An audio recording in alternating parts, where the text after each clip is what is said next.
من احلى الحاجات اللي انا بحبها دايما كل سنه ان اصحابي بيحبوا يدلعوني يوم عيد ميلادي، فقرروا ان هم يعزموني في كافيه 61. من احلى الكافيهات اللي انت ممكن تفطري فيها. انا ما جربتش الغدا بتاعه، بس يوميها عزموني على الفطار، وكان فطار لذيذ قوي.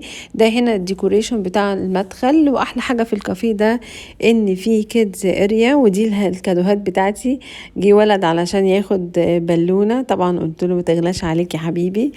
وبعد كده هنا كنت بظبط شكلي قبل بقى ما نبتدي نفطر. هم عازميني على الفطار بس كان في وقت متأخر شوية، فكنت بقى قاعدة جعانة مستنية الفطار.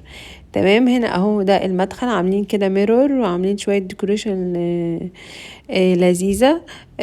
هو دايما انا يعني دايما نصيحتي ان اي مكان بيحلى بالصحبة، سواء روحتي قعدتي في كافيه او قعدتي في جنينة، اهم حاجة ان الصحبة معاكي تكون كويسة، ويكونوا ناس لذاذ كده وفاني.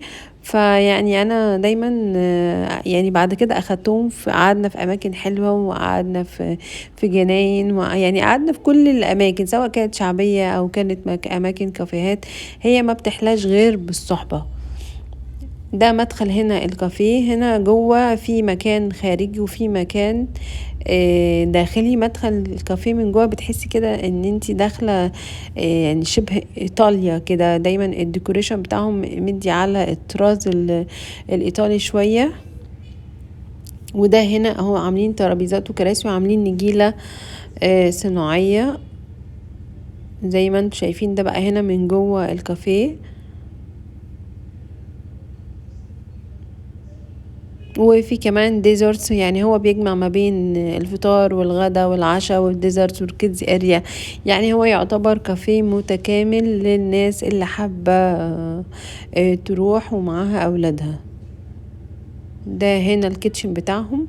الديكوريشن يا جماعة على الحقيقة كمان احلى من الصور. تحسي ان انت كده قاعده في طراز من الطراز القديم الايطالي الفرنسي. هو عجبني قوي الديكورات بتاعته، لان انا بحب دايما اللي هو الحاجات الانتيك القديمه. وبعد كده نزل لي فطار حلو قوي. ده عباره عن عيش تورتيلا ولحمه مفرومه بالبيض. وفطار التاني ده توست وبيض مسلوق. بس ده كان الفطار بتاعي اللي هو البطاطس، كانت في الفرن، كان طعمها في منتهى الجمال وتتبيلتها روعة وخطيرة. وعيش التورتيلا كده لما معمول بالبيض والصوصات والفلفل والطماطم برضو يا جماعة كان فظيع. ودي وجبة دايت عبارة عن بيض مسلوق وتوست وشوية من السلاد، بس الأكل فعلا كان خطير. يعني أنا قعدت يوميها ما اتغديتش بقى، لان كنت فطرت. كان الفطار كان تقريبا على الساعة 11. لا بقى بعد كده بقى ما اتغديتش، قفلت. وديت الكادو اللي صاحبتي جايبها لي اللي هو الشوز الاسود. لذيذ قوي. وكمان عزموني على نسكافيه. روقوني بقى بصراحة يوميها، يعني هم كده هدايا وعزومة. يعني ربنا يا رب يبارك لهم، غيروا المود بتاعي. وده بلوفر صاحبتي جايبهولي، حاجة كده شيك قوي وناعم قوي قوي، يعني كانت جايبهولي من القاهرة. عايز له بقى تظبيطة بقى بنطلون حلو.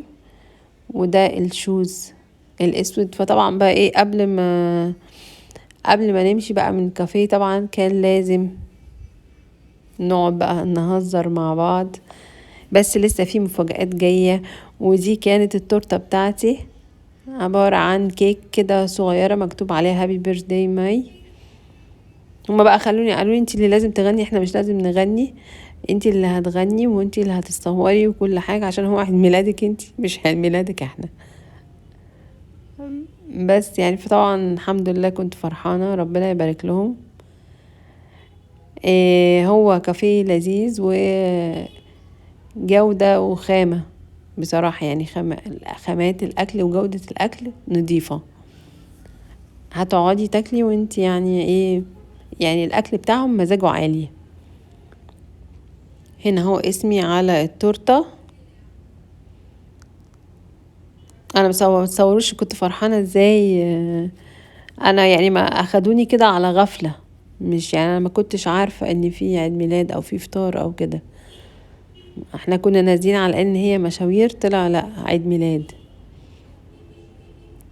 وادي صاحبتي هي بتهزر معايا.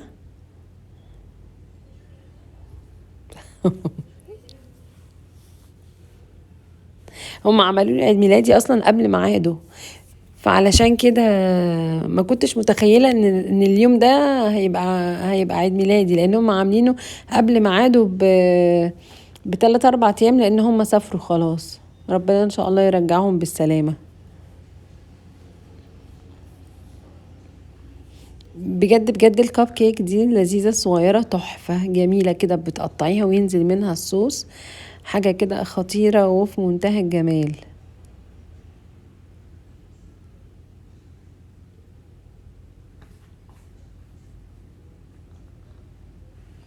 وخلاص بقى احنا هنا ايه، كنا يا دوبك كده في الاخر، وهم بقى ايه قرروا هنروح بقى نجيب الاولاد من المدارس.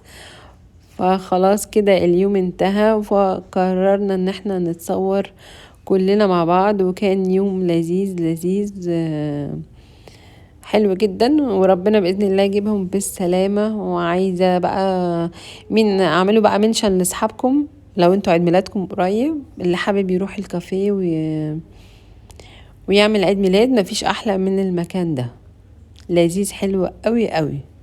يلا باي باي.